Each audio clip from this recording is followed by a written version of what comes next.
Matthew Hayden ये कहते हैं कि इंडिया नो डाउट इस मरतबा थोड़ी यंग साइड है, लेकिन इनके मुकाबले में इंग्लैंड का जो बॉलिंग अटैक है वो भी इनएक्सपीरियंस्ड है। लेकिन यानी वो ये कहना चाह रहे हैं कि इंडिया अगर यंग है तो इंग्लैंड के पास भी एक्सपीरियंस बॉलिंग अटैक नहीं है, इसलिए आप इंडिया को अंडर एस्टिमेट नहीं कर सकते। ये कहना है, ये मानना है मैथ्यू हेडन का। अब आप बताइए कि आपको क्या लगता है कि रियलिटी में क्या होने जा रहा है।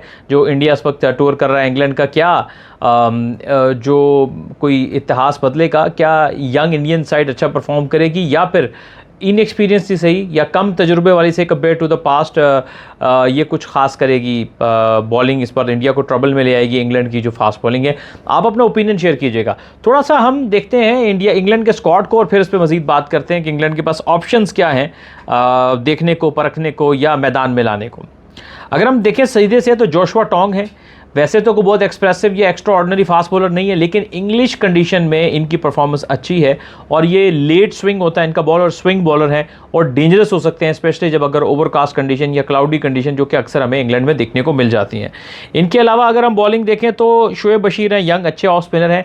मैं वर्ल्ड क्लास तो नहीं कहूँगा लेकिन डिसेंट ऑफ स्पिनर है। सैम को कभी रिसेंट एंट्री हुई है डोमेस्टिक क्रिकेट में, इनके बड़े परफॉर्म कर रखा है, तो ये एज अ सरप्राइज पैकेज हो सकते हैं। व्हाट ही विल ऑफर ये हमें देखना पड़ेगा। क्रिस वोक्स बहुत ही experience, I think one of the finest new ball bowler in the world. ये एंडरसन और ब्रॉड के बीच में उस तरह से सामने नहीं आ पाए क्योंकि जाहिर है वो बहुत बड़े परफॉर्मर थे, लेकिन ये भी काफ़ी क्वालिटी न्यू बॉल बॉलर हैं और बहुत अच्छे बॉलर हैं।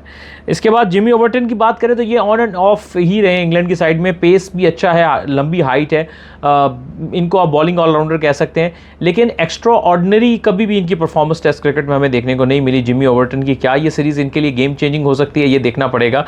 अनदर ऑप्शन है ब्रेडन कार्स। ये तेज़ बॉलर है, बैटिंग भी थोड़ी बहुत कर लेते हैं लेकिन फास्ट बॉलिंग करते हैं, ओवर द ईयर्स इंप्रूव कर रहे हैं, लेकिन अगेन इनका स्टेचर कोई वर्ल्ड क्लास या बहुत ही आउट क्लास किस्म के बॉलर का नहीं है। और फिर आपके पास ऑलराउंड ऑप्शन में बेन स्टोक्स आ जाते हैं। ये इनके पास जो मेन बॉलिंग ऑप्शंस हैं वो हमने ये देख लिए। अब हम बात करते हैं, मेरा ख्याल ये है कि जहाँ पे हम बात करते हैं कि इनमें अक्सर खिलाड़ी डोमेस्टिकली एक्सपीरियंसड हैं, इंटरनेशनल लेवल पे किसका थोड़ा किसी का ज़्यादा एक्सपीरियंस है, लेकिन ये चूँकि इतने मेन फ्रंट बॉलर्स कभी भी नहीं रहे या एज अ थर्ड बॉलर रहे या फोर्थ बॉलर इंग्लैंड की टीम में रहे या रिसेंट ईयर्स में आए हैं, यही स्टेटस अगर आप देखेंगे इंग्लैंड के मोस्ट ऑफ द बॉलर्स का आपको लगेगा। क्योंकि जेम्स एंडरसन और जो स्टुअर्ट ब्रॉड, ये दो ऐसे नाम हैं कि जिन्होंने इंग्लैंड को बहुत हेल्प किया ओवर द ईयर्स। आप देख लें कि 2 डेकेड का वक्त बनता है जिसमें जेम्स एंडरसन और फिर उनको ज्वाइन किया था स्टुअर्ट ब्रॉड ने, तो बहुत बड़ी लेगेसी है।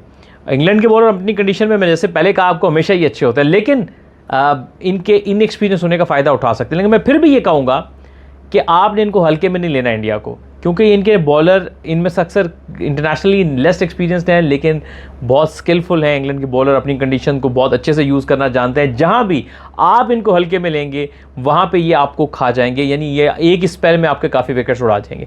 दूसरी तरफ शुभमन गिल की बात करूँगा, क्योंकि उनका रिकॉर्ड इंग्लैंड में जो बहुत ज़्यादा क्रिकेट नहीं खेली, प्रीवियस टूर में अच्छा नहीं था, फ्रंट फुट के ऊपर उनको प्रॉब्लम होता है, वो बैक फुट के प्लेयर हैं बेसिकली, और उनको थोड़ा सा टाइम लगता है फ्रंट फुट पे अच्छा खेलने में, तो उनको अपना पॉइंट प्रूव करना है अगेंस्ट दीज थिंग्स। फिर यशस्वी जायसवाल पे बहुत बड़ी जिम्मेदारी होगी, क्योंकि ये जो इंडियन जनरेशन के प्लेयर हैं ये they are more of a good stroke player compare to their defensive technique.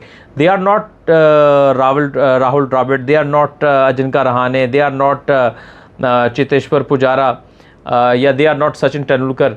तो ये सारे स्ट्रोक प्लेयर्स हैं।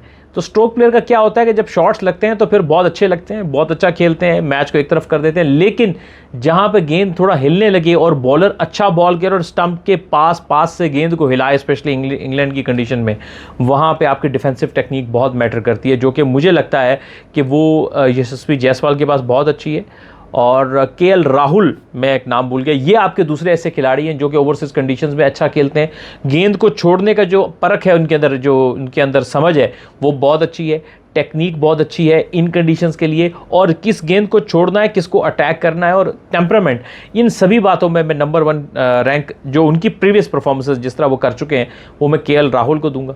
बाकी भी अच्छे प्लेयर हैं, they all are good players, but मुझे लगता है कि जहां वो टेस्ट हो सकते हैं कि they are good stroke players, but they have they have to be very good on the defensive side because they will be tested by the English bowler.